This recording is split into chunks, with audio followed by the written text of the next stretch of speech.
Hi guys, my name is Miss Alicia, and today I get the opportunity to read to you Whoosh, Lonnie Johnson's super soaking stream of adventures.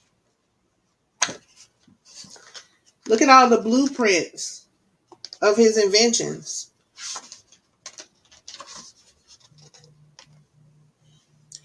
Every day brought a challenge for young Lonnie Johnson. The challenge of finding space for all his stuff. 6 Johnson kids were squeezed into their parents' small house in Mobile, Alabama. Lonnie would have loved a workshop of his own, but there just wasn't any room. There was nowhere to keep his rocket kits. Let's see, you see his rocket kits and all his inventions? How do you think Lonnie can resolve this challenge, or how would you resolve this challenge?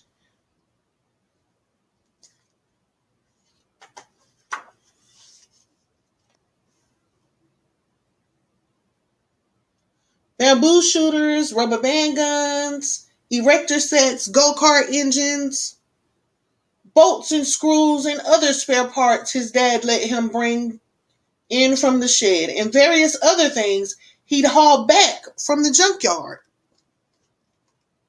Lonnie loved building and creating ideas for inventions, just kept on flowing.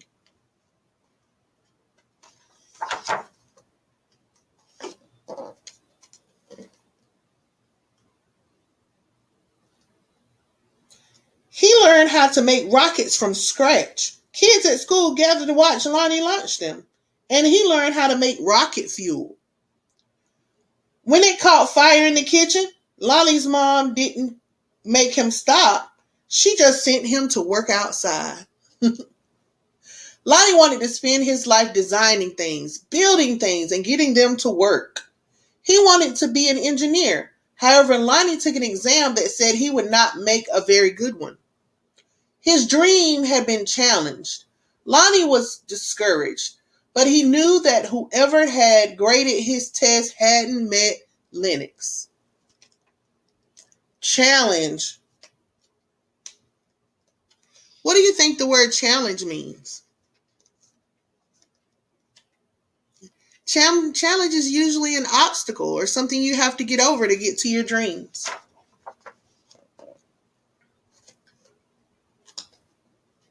Inspired by a TV show, Lonnie had built his own robot.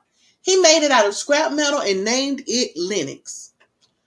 Compressed air cylinders and valves allowed Linux's body to turn and its arms to move. The switches came from the old broken jukebox. Lonnie used a tape recorder to program Linux, and as a bonus, the reels looked like eyes. Lonnie wanted to enter his creation into the science fair, but he couldn't get the transmitter to work. Without it, Lonnie couldn't send commands to Linux. Let's see Linux. Wow, he created his own robot. Have you ever created something? What is something you would invent to enter into a science fair? Science fairs came and went. Lonnie missed one and then another until he got an idea.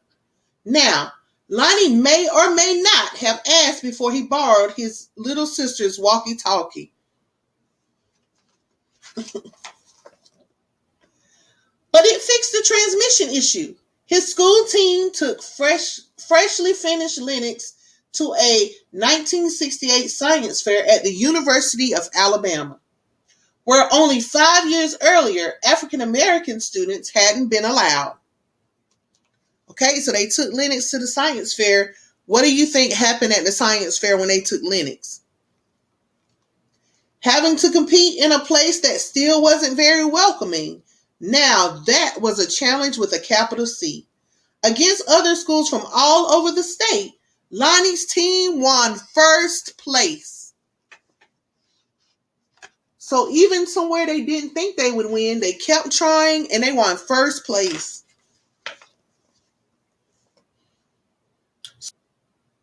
Soon, Lonnie left home to go to college at Tuskegee Institute, where he stood out as a self-confident, insightful, creative thinker.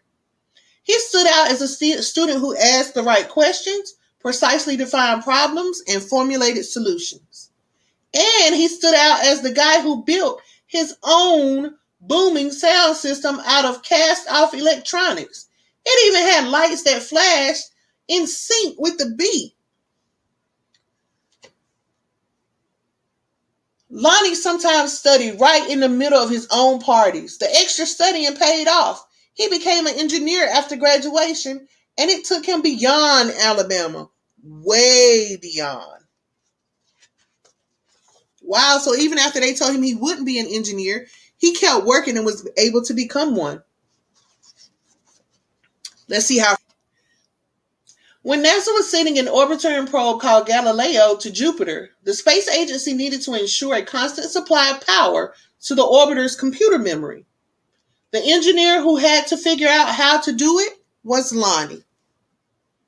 His challenge was to come up with a lightweight backup system able to keep essential functions going in case the power was lost. It wasn't easy and it wasn't obvious. But Lonnie found a solution. Some of NASA's jet propulsion laboratories doubted his idea would work.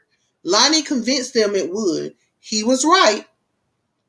As it photographed Jupiter and its moons, Galileo was supported by the power package that Lonnie designed. Much of what we had about Jupiter could have been at risk in a power failure if not for Lonnie. So again, someone doubted him and he was able to figure it out. Ideas for other problems to solve just kept on flowing. They flowed whether Lonnie was working with hundreds of people at NASA or up late tinkering with his own inventions in, finally, his own workshop. Lonnie knew the world's million of refrigerators and air conditioners needed a new cooling system. One that didn't use R12, a chemical that was bad for the environment. He had an idea for using water and air pressure instead. To test his idea, he made a pump and nozzle, connected them to the bathroom faucet, turned on the faucet, turned on the pump, and then, let's see, he put it together. What do you think is about to happen? He's connecting the pump and the hose to the water faucet. Whoosh! The stream that blasted across the bathroom was so powerful it created a curtain swirling breeze. It also gave Lonnie an idea for yet another invention. This, he thought, would make a great water gun. First, he had to find or make the parts, including a pump small enough for a child to handle. Then, he had to glue the parts together into a prototype, an early version with room for improvement. Finally, Lonnie tested his strange-looking squirt gun at a picnic. Does it really work? A man asked. Sure, Lonnie said. Want to see?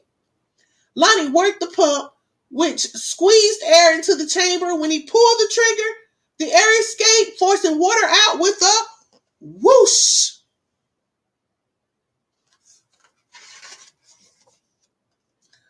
For a water battle to be a fair fight, there couldn't be just one of Lonnie's water guns. He needed help making more. So he went to a toy company after toy company after toy company.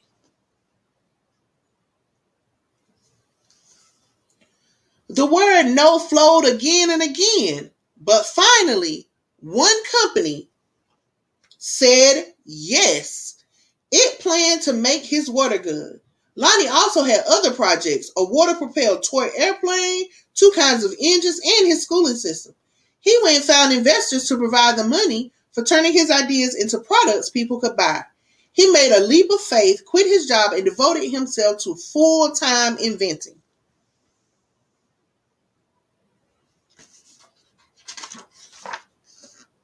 But soon each plan fell apart, even the one of the water gun. These things sometimes happen. But then they happen one after another to the same person. Well, that's some pretty bad luck. Lonnie didn't have a job. He didn't have the money he'd been counting on. He and his family had to move out of their home into a little apartment. He was angry and scared. But Lonnie had dealt with challenges all his life.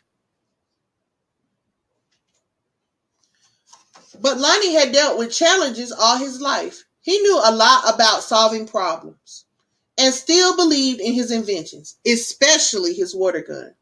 Lonnie went looking for another toy company.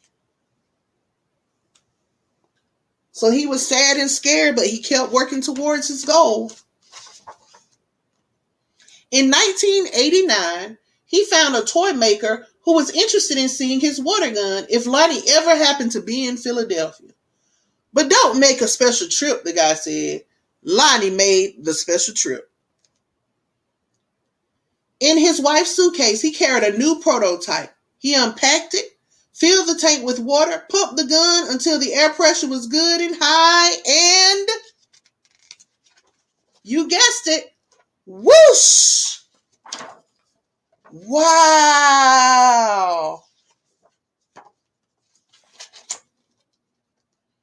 Kids everywhere agreed with that. Wow! Lonnie's water gun, called the Super Soaker, became a smash hit. In no time, there were Super Soakers in backyards, on beaches, and parks, and on playgrounds. Each sale of the Super Soaker put a little money into Lonnie's pocket. All of those hours, all of those years that Lonnie spent in his workshop had paid off big time.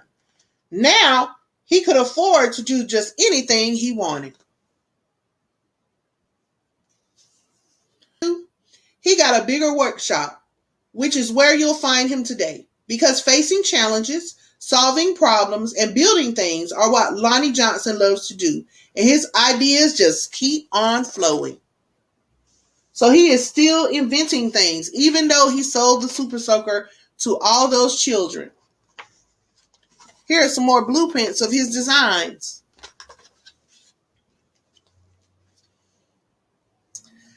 Thank you so much for allowing me to read Whoosh, Lonnie Johnson's super soaking stream of inventions. I hope you enjoyed it.